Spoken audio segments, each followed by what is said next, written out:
Bismillahirrahmanirrahim. Dear students, today we are going to discuss lecture number 18. And beta, today we are going to start a new topic which is name is group dynamics. बेटा ये जो topic है हम इंशाल्लाह 2 या 3 lectures के अंदर खत्म करेंगे, यानी इसके हमारे 5 या 6 सेशंस होंगे। आज हम फकत 2 सेशंस इसके करेंगे। बेटा जैसा कि आप जानते हैं कि ग्रुप क्या होता है, number of people interacting with each other, यानी दो या दो से ज्यादा लोग जो हैं वो एक दूसरे के साथ लेन देन बातचीत और इंटरेक्ट कर रहे होते हैं, तो उसको हम कहते हैं ग्रुप। तो बेटा ग्रुप जो है यानी उसके अंदर हमें क्या क्या डायनेमिक्स मिलते हैं देखने को। मिसाल के तौर पर अगर आप क्लास में बैठे होते हैं, यानी आप सिर्फ अकेले बंदे हैं, तो आप अपने फोन पे किसी से भी बात कर सकते हैं, आपको कोई डर नहीं होता। लेकिन जैसे ही 10 15 20 25 बच्चे आके बैठ जाते हैं, तो फिर आप उसी तरह फोन पे बात नहीं कर सकते जिस तरह से पहले आप अकेले थे आप कर रहे थे। ठीक है बेटा, अब क्यों आप पर किस चीज का प्रेशर आ गया जिसकी वजह से आप बात नहीं कर सकते? तो बेटा ये जवाब है, ग्रुप का प्रेशर आ गया। ठीक है बेटा, इस तरह ग्रुप की मौजूदगी में आप वो चीजें नहीं कर सकते। और कभी कभी ग्रुप की मौजूदगी आपके लिए फायदेमंद होती है, आप उससे खुश होते हैं कि लोग मौजूद हों, और कभी कभी आप कहते हैं कि लोग मौजूद ना हों। ठीक है बेटा, तो काफी सारे डायनेमिक्स हैं जो हम इस ग्रुप डायनेमिक्स के अंदर पढ़ेंगे। बेटा सबसे पहला जो हमारा आज पहले सेशन का टॉपिक है वो है सोशल फैसिलिटेशन। अच्छा बेटा, फैसिलिटेशन लफ्ज जो है वो फैसिलिटेट से निकला हुआ है, facilitate. Can you tell me what is the meaning of facilitate? Anyone? Facilitate.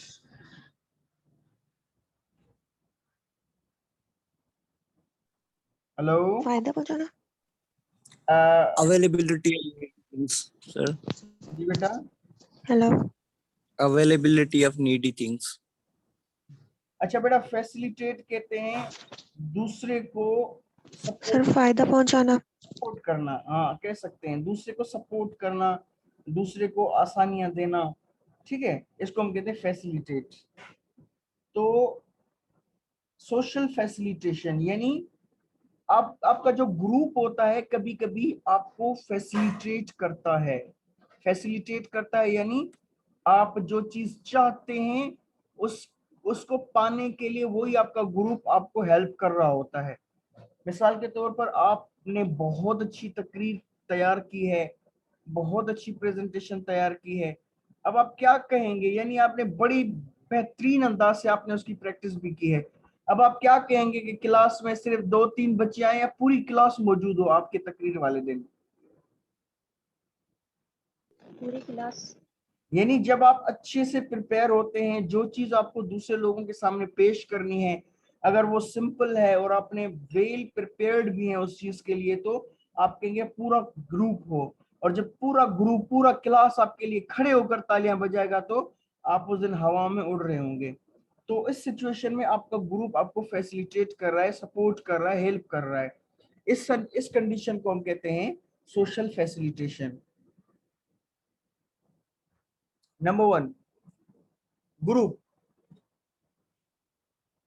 To or more people, दो या दो से ज्यादा लोग, who for longer than a few moments interact with and influence one another and perceive one another as us। बेटा group किसको कहते हैं? ग्रुप में दो या दो से ज्यादा लोग हों, for longer than a few moments, यानी सिर्फ एक लम्हे के लिए नहीं बल्कि कुछ ज्यादा अरसे के लिए वो एक दूसरे के साथ रहते हों। इंटरेक्ट विद, एक दूसरे के साथ राब्ते में हों। इन्फ्लुएंस वन अनदर, एक दूसरे पर असरअंदाज होते हों। And pursue one another as us, और एक दूसरे को यानी एक दूसरे को अपना समझते हो कि भाई ये हमारे अपने। फॉर एग्जाम्पल आप लोगों की क्लास है, तो क्लास में ये पूरी 5 की 5 डेफिनेशंस आ जाती हैं। दो से ज्यादा लोग होते हैं, एक लम्हे से ज्यादा यानी 4 साल के लिए आप लोग साथ होते हैं। इंटरेक्ट, एक दूसरे के साथ आप बातचीत कर रहे होते हैं। इन्फ्लुएंस, एक दूसरे पे आपको अवसर होता है। और आप अपने आप को एक ही क्लास के यानी हम क्लास जो समझते हैं, ये 5 की 5 चीजें ग्रुप में पाई जाती है, क्लास में पाई जाती हैं। सर जी सर आपने एक मतलब ह्यूमन का मिसाल तो दे दिया यहाँ पर। एक चीज यहाँ पर आता है बंच ऑफ ग्रेप्स, वो भी सर एक ग्रुप होता है उनका। और दूसरा होता है एनिमल में एक चीज आते हैं तो वो उनकी भी मतलब एक अलग ग्रुपिंग होती है, तो क्या हम उनको भी ग्रुप बोल सकते हैं सर? वो भी मतलब एक ग्रुप का एग्जांपल है, जैसे बंच ऑफ ग्रेप्स हो गया या जैसे डजन ऑफ बनाना होगी, नहीं तो बेटा, वो भी देखिए देखिए उनको आप ग्रुप, या एनिमल का होगा। उनको आप group कहेंगे, उनको आप यूं कह सकते हैं कि फॉर एग्जांपल एक कैटेगरी होती है, कैटेगरी फॉर एग्जांपल भाई ये मर्दों की कैटेगरी है या अमीर लोगों की कैटेगरी है या गरीब लोगों की कैटेगरी है, वहां पे भी एक से ज्यादा लोग होते हैं लेकिन एक जैसे होते हैं तो कैटेगरी में डालते हैं। ठीक है बेटा। सर बस सर फॉर एग्जांपल देहात में जाते हैं, बकरियों की भीड़ जा रही है, तो वो भी सर एक ग्रुप हो गया सर, बेटा मतलब कह सकते हैं हम। नहीं, बस कह सकते हैं, लेकिन ये जो कॉन्सेप्ट इंसानों के ऊपर पढ़ रहे हैं, आप इस कॉन्सेप्ट को पढ़ते वक्त इंसानों को अपने सामने रखें, जो कॉन्सेप्ट हम, ठीक है बेटा। Thank you sir. अच्छा, number 2, are we affected by the mere presence of another person, यानी क्या ऐसा होता है कि हम पर सिर्फ किसी एक बंदा सिर्फ हमारे ऊपर खड़ा है और उसका हमारे ऊपर असर हो, क्या हम उससे मुतासिर होते हैं या नहीं होते? तो जवाब है बिल्कुल, हम उससे मुतासिर होते हैं। आप इसका एग्जाम्पल ले लें, आप पेपर कर रहे होते हैं, फर्ज करें जब आप पेपर लिख रहे होते हैं, आपका टीचर, आपका इन्विजिलेटर आपके ऊपर आकर खड़ा हो जाए और जो कुछ आप लिख रहे हैं एक एक लफ्ज वो पढ़ना शुरू कर दे वहीं पे खड़ा होकर, तो आप थोड़ा अनकंफर्टेबल फील करेंगे, आप लिख नहीं पाएंगे कि भाई मेरा तो एक एक लफ्ज ये बंदा पढ़ रहा है, पता नहीं मैं सही लिख रही हूँ या सही लिख रहा हूँ या गलत लिख रहा हूँ। तो एक बंदे की मौजूदगी में आप यानी नहीं लिख सकते, आप कहेंगे यार ये यहाँ से चला जाए तभी मैं लिख पाऊं। Number 3, mere presence means people are not competing, यानी लोग एक दूसरे के साथ उस कंडीशन में compete नहीं कर रहे, कोई मुकाबला नहीं, बस सिर्फ मौजूद हैं। डू नॉट रिवॉर्ड और पनिशमेंट, और उनकी मौजूदगी से ना तो आपको कोई पनिशमेंट मिलती है ना तो आपको कोई रिवॉर्ड मिलता है। And in fact do nothing except be present as a passive audience or as coactors, यानी उनकी मौजूदगी में जो है, यानी आप यूं समझिए कि वो सिर्फ एक पैसिव ऑडियंस है, यानी वो आपको कुछ कहते नहीं है। जैसे आप स्पीच कंपटीशन के लिए ऑडिटोरियम में जाते हैं तो सामने वाले लोग जितने भी बैठे होते हैं, अगर ज्यादा लोग होते हैं, 400-500 लोग होते हैं, आपको थोड़ा टेंशन होता है भाई इतने सारे लोगों के सामने मैं कैसे बोलूं, भाई वो तो आपको कुछ नहीं करे, वो तो खामोशी से बैठे हुए हैं। ठीक है बेटा, या आप क्लास में कोई प्रेजेंटेशन दे रहे होते तो आप सामने आपकी क्लास बैठी है, तो आप वो सिर्फ मौजूद होती है और आपको वहां पे बोलना होता है, आप कहते इतने सारे लोगों के सामने मैं कैसे बोलूं। तो आपने देखा कि दूसरे लोगों की मौजूदगी में आपकी परफॉर्मेंस पर असर होता है। Number 4, would the mere presence of others affect a person jogging? Jogging बेटा आपको पता है ना, जॉगिंग के लिए हम जाते हैं तो कहते हैं अगर दूसरे लोग जो मौजूद होते हैं तो क्या आपकी जॉगिंग पर असर पड़ेगा? जॉगिंग पर कैसे? फॉर एग्जाम्पल आप पार्क में जाते हैं, वहां पे आप अकेले जॉगिंग करते हैं, एक ऑप्शन। ऑप्शन बी है कि वहां पे 10 बंदे और भी जॉगिंग करने आते हैं, तो जो 10 बंदे जॉगिंग करते हैं क्या उनकी जॉगिंग आपकी जॉगिंग पर असर करेगी? तो जवाब है बिल्कुल करेगी, उन लोगों की मौजूदगी आपको फैसिलिटेट करेगी। फॉर एग्जाम्पल आप वैसे 10 मिनट जॉगिंग करके थक जाते हैं, लेकिन जब आप देखेंगे यार ये बूढ़े लोग अभी 20 मिनट हो गए ये कर रहे, मैं अभी थक रहा हूँ यार, ये है मुझ पर, तो आप उन लोगों की मौजूदगी आपको और ज्यादा मोटिवेट करती है कि आप भी उनकी तरफ 20 मिनट करें, 10 मिनट के बाद भाग ना जाएं। तो आपने देखा उनकी मौजूदगी आप पर असर कर रही है। ईटिंग, आप खा रहे होते हैं, आप खा रहे होते तो आप देखते हैं कि भाई ये सारे लोग जो है मिसाल के तौर पर उठ गए मुझसे आगे, मैं आखिर में बैठा हूं, तो आप थोड़ा शर्मिंदा फील करेंगे, आपको अभी जरूरत भी होगी खाने की लेकिन आप उठ जाएंगे, आप कहेंगे यार ये सारे लोग उठ क्यों गए। तो आपने देखा इतने सारे लोगों की मौजूदगी में आप नहीं खा पाते जब वो उठ जाते हैं। तो टाइपिंग, आप टाइप कर रहे होते हैं, दूसरे लोग अगर आपके सामने टाइप कर रहे होते हैं, वो अगर 1 मिनट में 60 अल्फाज लिख रहे होते हैं, आपके 20 होते हैं, तो आपकी कोशिश होती है कि मैं भी 60 पे आ जाऊं, तो उनकी मौजूदगी में आपकी परफॉर्मेंस बेहतर हो जाती है। और एग्जाम परफॉर्मेंस या दूसरे, फॉर एग्जांपल आपको पता है कि दूसरे मेरे सामने कॉम्पिटिटर्स बहुत सारे बच्चे हैं, जब वो बहुत सारे होते हैं तो आप उनके देखा देखी आप भी मेहनत करना शुरू कर देते हैं। The search for the answer is scientific mystery story. यानी कि बेटा ये सारी चीजें, यानी कि जब लोग मौजूद होते हैं तो आप, यानी कि आपकी परफॉर्मेंस पर उन लोगों का पॉजिटिव या नेगेटिव असर जरूर होता है, आपकी परफॉर्मेंस मुतासिर होती है उन लोगों से। अब इस चीज का जवाब जानने के लिए काफी रिसर्चेस की गई हैं, काफी स्टोरीज हैं जिनको हम थोड़ा पढ़ेंगे और वहां से हम समझेंगे कि सोशल फैसिलिटेशन क्या होती है।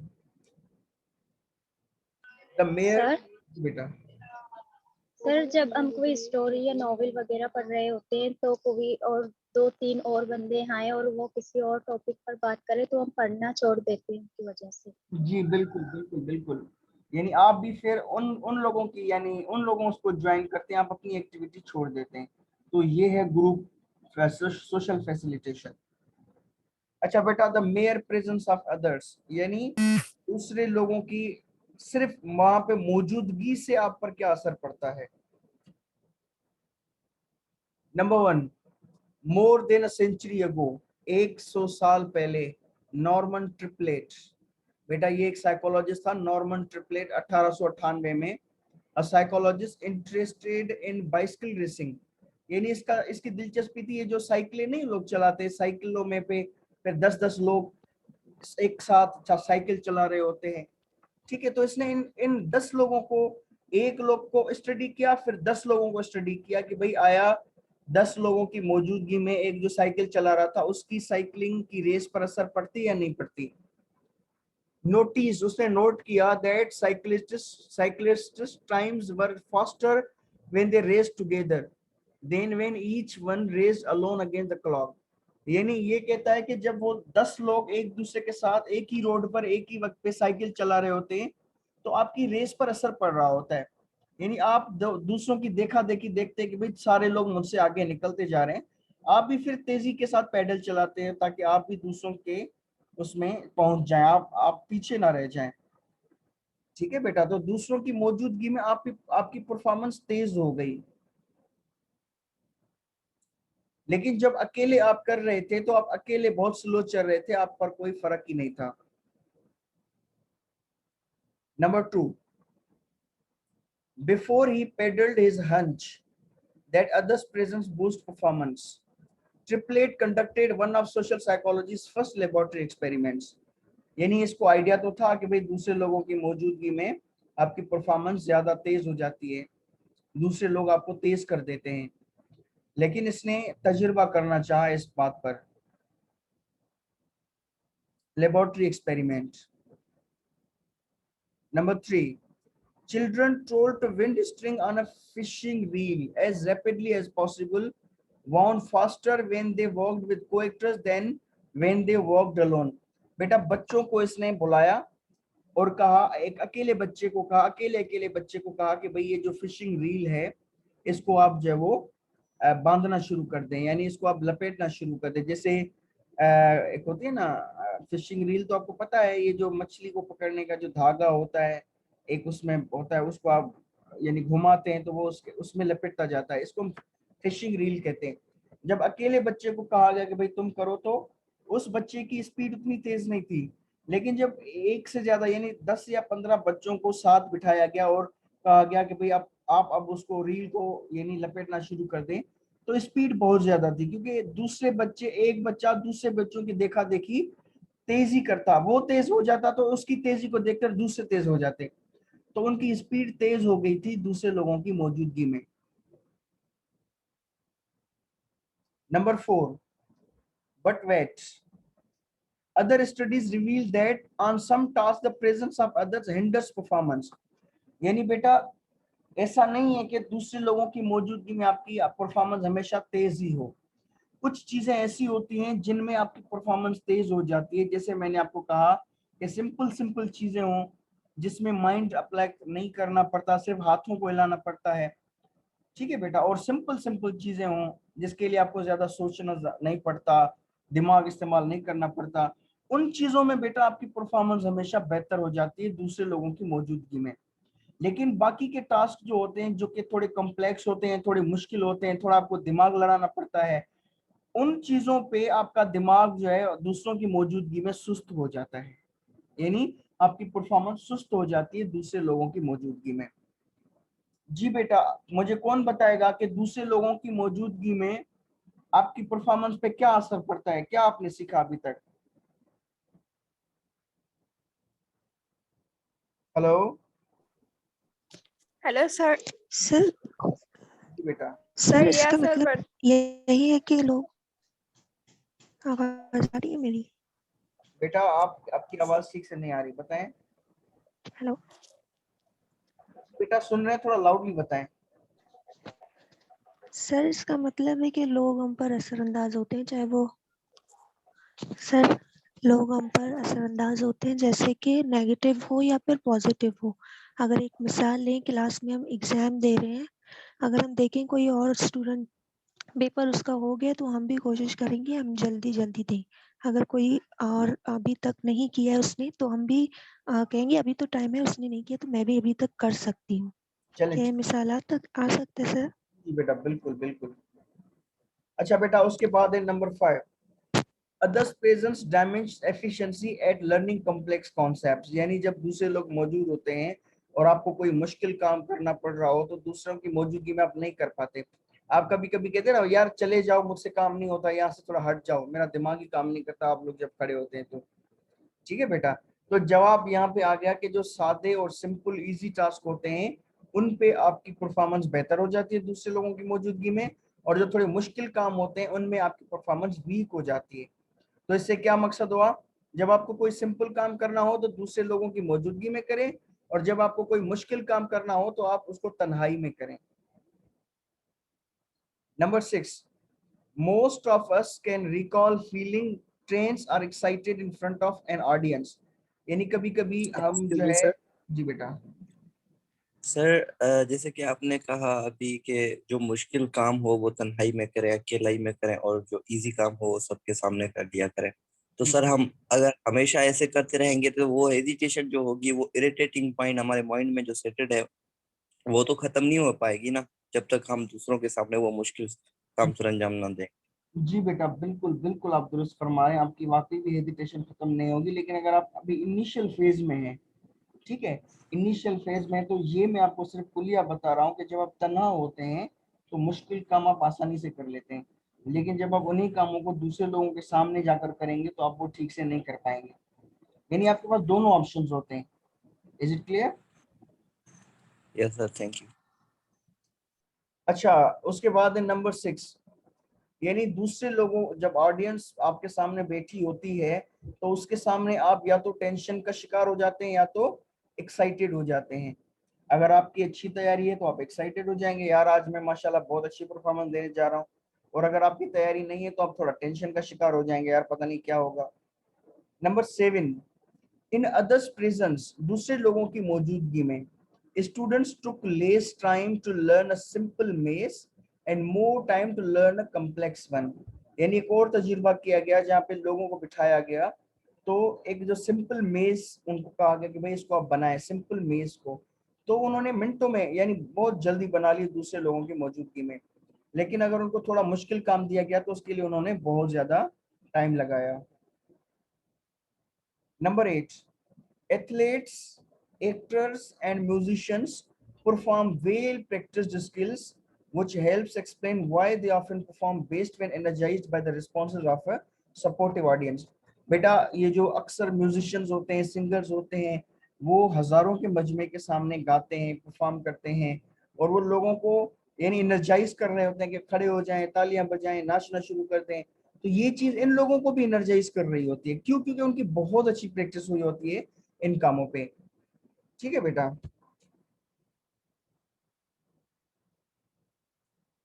सर। जी बेटा। सर कुछ लोग ऐसे होते हैं कि अपने मतलब माइंड में बनाते हैं पॉइंट, या सर से बात करूं या आगे जाऊं, लेकिन वो आगे जाके स्टूडेंट को देख के नर्वस होते हैं। तो दूसरे लोग बोलते हैं कि इनको कुछ नहीं आता है, हालांकि आता तो हर किसी को है अपने तरीके से, लेकिन वो बोल नहीं सकते, तो इसे क्या बोलते हैं? बेटा ये तो एंजाइटी कहलाती है, एंजाइटी, एंजाइटी, फियर। अच्छा बेटा, एंजाइटी, अच्छा बेटा इसमें अनसर्टिनिटी का एलिमेंट आता है एंजाइटी में, यानी आपको पता नहीं होता कि मैं जो बोल रहा हूँ पता नहीं सही हो पता नहीं गलत हो, जब आपको खुद को यानी यकीन नहीं होता ना अपनी बातों पर, अपने आइडियाज पर, तब ये आप इस कैफियत में आ जाते हैं। अच्छा बेटा, उसके बाद हमारा दूसरा टॉपिक है crowding, the presence of many others, यानी हजारों लोगों की मौजूदगी में आपकी परफॉर्मेंस पर क्या असर पड़ता है। Number 1, sometimes the arousal and self-conscious attention created by a large audience interferes even with well-learned automatic behavior such as speaking। यानी ये कह रहा है कि कभी कभी क्या होता है कि जब बहुत सारे हजारों लोग मौजूद होते हैं तो आप सिंपल चीजें जो आप करना चाहते हैं, फॉर एग्जाम्पल आपको सिंपली जाकर कोई सूरत पढ़नी है, अलहम्द शरीफ पढ़ना है, कोई कुल हुवल्लाह पढ़नी है, लोगों के सामने जाके किरात करनी है, आपको पता है कि अगर आपने कभी गए हो तो आप उसमें भी यानी बहुत ज्यादा परेशान हो जाते हैं। एक बार मुझे स्टेज पर यानी जाना पड़ा और वहां पे मुझे तिलावत करनी पड़ी, तो यानी मैं वहां पे मैं क्या कहते कंफ्यूज हो गया।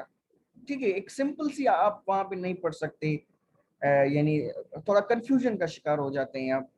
तो बेटा ऐसा होता है बहुत सारे लोगों के मजमूए में। Number 2, given extreme pressure we are vulnerable to choking, यानी आप पर जब बहुत सारे लोगों का प्रेशर होता है, आप देखते हैं हजारों आंखें आपको देख रही हैं, तो आप फिर थोड़े इनबैलेंस हो जाते हैं और आप चोकिंग में आ जाते हैं। चोकिंग यानी आप ब्लॉक्ड हो जाते हैं, आप कुछ बोल नहीं पाते, वहां पे चोक हो जाते हैं वहां पे।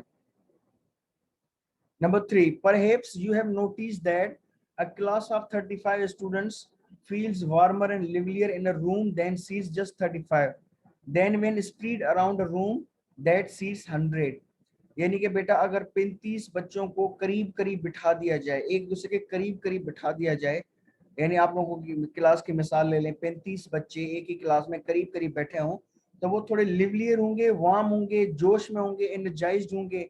लेकिन अगर इन 35 बच्चों को आप जाके ऑडिटोरियम में बिठा दें, हर एक बच्चा यहाँ पे 4-5 सीटें छोड़कर दूसरा बच्चा वहां पे, इस तरह से उनको फैला देंगे, तो आप उन बच्चों में वो जोश और जज्बा, एक्साइटमेंट वो आपको दिखाई नहीं देगी। इट मीन्स अगर आप चाहते हैं कि लोग लोग जोश और जज्बे में हो तो वो करीब करीब आके बैठ जाएं बेटा। इसीलिए कभी कभी आपने देखा होगा जो मौलवी हजरात, मौलाना हजरात होते हैं ना, मस्जिदों में बयान करते हैं, तो वो नमाजियों को कहते हैं कि भाई आप लोग करीब करीब होकर बैठ जाएं, आप लोग आगे आगे आ जाएं, ताकि आपको सुनने में भी इजी हो। और जब एक बंदा देखेगा दूसरे सारे लोग यानी बड़े शौक से सुन रहे हैं, तो वो भी शौक से सुनना शुरू कर देगा।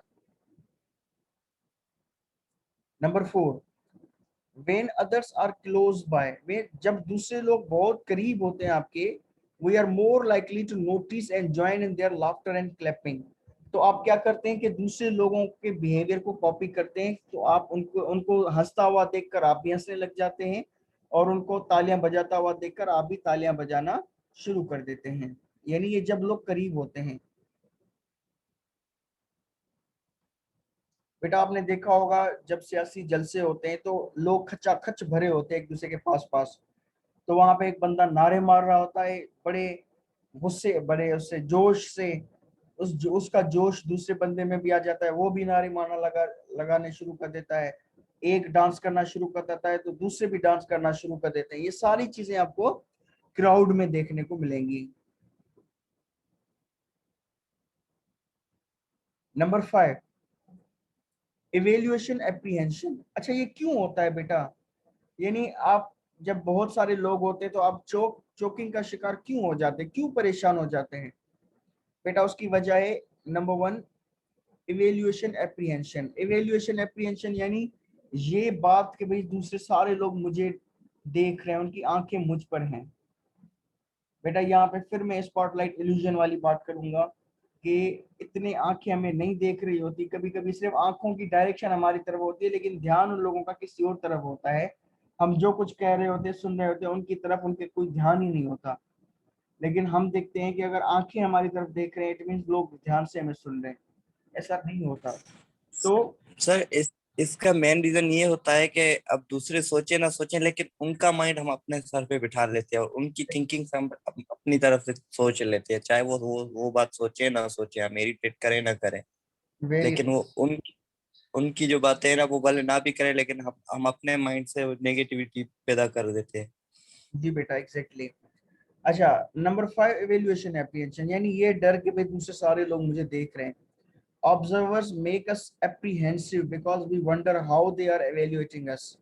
जब वो लोग हमारी तरफ देखते हैं तो हम थोड़े यानी एप्रीहेंसिव हो जाते हैं, हम ख्याल करने लग जाते हैं कि पता नहीं वो हमारे बारे में क्या सोच रहे होंगे और क्या किस तरह से एवेल्युएट कर रहे होंगे, पता नहीं हमें अच्छे से एवेल्युएट कर रहे होंगे या बुरे से एवेल्युएट कर रहे होंगे। इन चीजों की वजह से हम थोड़ा हिचकिचाते हैं। Number 6, the self consciousness we feel when being evaluated can also interfere with behaviors that we perform based automatically. यानी कभी कभी ये जो सेल्फ कॉन्शियसनेस है, यानी आप थोड़े कॉन्शियस हो जाते हैं कि मैं कैसे परफॉर्म कर रहा हूँ, दूसरे लोग मुझे देख रहे हैं। तो जब ये चीज पैदा होती है आपके अंदर में, तो आप इवन वो जो सिंपल सिंपल चीजें आप आराम से कर रहे होते हैं, वो भी फिर आप ठीक से नहीं कर पा रहे होते हैं, उनकी मौजूदगी की वजह से, उनकी प्रेशर की वजह से। Number 7, if self-conscious basketball players analyze their body movements while shooting critical free throws, they are more likely to miss. यानी जब वो जो बास्केटबॉल प्लेयर्स हैं, यानी कि अगर वहाँ कॉन्शियस बास्केटबॉल प्लेयर्स, यानी वो जो अपने आप से यानी कॉन्शियस होते हैं बास्केटबॉल प्लेयर्स, यानी फिर वो, और अगर वो देख रहे हो कि हमारी बॉडी मूवमेंट्स क्या हैं, किस तरह से हम कैसे शूटिंग कर रहे हैं, ठीक है, हम थ्रो जो कर रहे हैं वो प्रॉपर है या नहीं, अगर वो अपनी बॉडी मूवमेंट्स को देखना शुरू कर देंगे तो वो चांसेस ज्यादा हो जाते हैं कि उनके थ्रोज मिस हो जाएंगे। तो बेटा इसका इलाज क्या है, आप उस वक्त अपने आप को मत देखें, बल्कि आप सिर्फ और सिर्फ अपनी परफॉर्मेंस को देखें। और इसके लिए एक्सपर्ट्स ये कहते हैं कि भाई आप ये फील करो कि भाई मैं जो है यानी कि अकेला हूं वहां पे और कोई नहीं है, ये अपने आप को बताओ। नंबर 8, यानी कि आप क्यों यानी वहां पे परेशान हो जाते हैं, अच्छा परफॉर्म नहीं करते, क्योंकि दूसरों की तरह आप भी अपने आप को देखने लग जाते हैं। ठीक है बेटा, आपको अपने आप को नहीं देखना होता है वहां पे। Number 8, when we wonder how co-actors are doing or how an audience is reacting, we become distracted. यानी आप डिस्ट्रैक्शन का शिकार हो जाते हैं, यानी आपका ध्यान और ही तरफ चला जाता है आपकी परफॉर्मेंस से, जब आप देखते हैं कि दूसरे लोग कैसे देख रहे हैं। ठीक है बेटा, तो अब यहाँ पे एक और पॉइंट आ गया, सेल्फ कॉन्शियसनेस की वजह से, इवेल्यूएशन एप्रीहेंशन की वजह से, और तीसरा डिस्ट्रैक्शन की वजह से, यानी आपका ध्यान किसी और तरफ चला जाता है, डिस्ट्रैक्ट हो जाते हैं, जिस वजह से आपकी परफॉर्मेंस मुतासिर हो जाती है। Number 9, this conflict between paying attention to others and paying attention to the task overloads our cognitive system, causing arousal.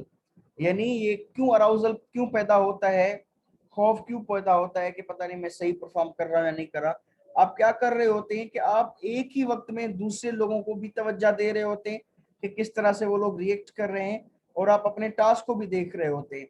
अब आपका दिमाग तो एक वक्त में कोई भी एक काम कर सकता है, आपने दिमाग को एक लम्हे में काम पे लगा लिया, एक लम्हे में लोगों पे लगा लिया, अब वो दिमाग बेचारा परेशान हो जाता है, मुझे काम करना कौन सा है। इस तरह से आपका माइंड ओवरलोड हो जाता है, यानी बहुत ज्यादा प्रेशर आ जाता है माइंड पे, लोगों को देखना, उनके इवैल्यूएशन को देखना, फिर आप यहाँ पे देखना, अपने टास्क को देखना। ठीक है बेटा, और अगर सामने ऑडियंस है, कभी कभी यानी आप ऑडियंस के फेसेस को रीड करते हैं, मिसरीड करते हैं, उनके किसी फेशियल एक्सप्रेशन को मिसरीड किया, अगर आपको कोई नेगेटिव एक्सप्रेशन वहां से दिखाई दिया, तो ये चीज और भी आपको बहुत ज्यादा नीचे की तरफ डाउन कर देगी। इसलिए कहते हैं ना, आप लोगों के चेहरों की तरफ ना देखा करें इस तरह की परफॉर्मेंस के दौरान। जी बेटा, कोई सवाल, कोई बात आप शेयर करना चाहते हो? हेलो। Yes sir. जी बेटा। सर जैसे सर आपने अभी एग्जांपल दिए ना कि जो ग्रुप में सर बैठे हो, अगर बंदा अकेला बैठा हुआ तो वो कोई प्राइवेट बात कर रहा है या कोई भी XYZ कोई भी बात कर रहा है। सर जो ग्रुप में जब ग्रुप जब 4-5 जाने एक साथ हो जाते हैं सर, तो वो बात को शेयर नहीं करता। जी, एनीवन एल्स?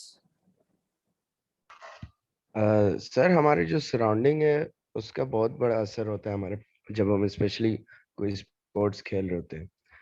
लाइक एक एक्सपेरिमेंट किया जाता है यही बास्केटबॉल पे, एक एक ऐसा बंदा जिसको बास्केटबॉल खेलने आता है और एक ऐसे बंदे को लिया गया जिसको बास्केटबॉल खेलने नहीं आता। तो दोनों के आंखों में पट्टियां बांध दी, ठीक है। जिसको नहीं आ रहा था उसके आंखों में पट्टी बांधी, कहा कि अब आप जो है सो थ्रो करो। तो और वहाँ के जो ऑडियंस थे वो लोग मिले हुए थे कि ये थ्रो करे, चाहे वो बास्केटबॉल वो जाए या ना जाए, आपने तालियां बजाना है, आपने अप्रिशिएट करना है। तो इसके हर एक थ्रो पे वो लोग तालियां बजा रहे, कह रहे थे भाई तुम तो बहुत अच्छा खेलते हो ये वो। तो जब उसने पट्टी हटाई और फिर उसने थ्रो किया, वो उसको खेलने नहीं आ रहा था, लेकिन उसको क्राउड की तरफ से इतनी पॉजिटिविटी मिली कि उसने गोल कर दिया।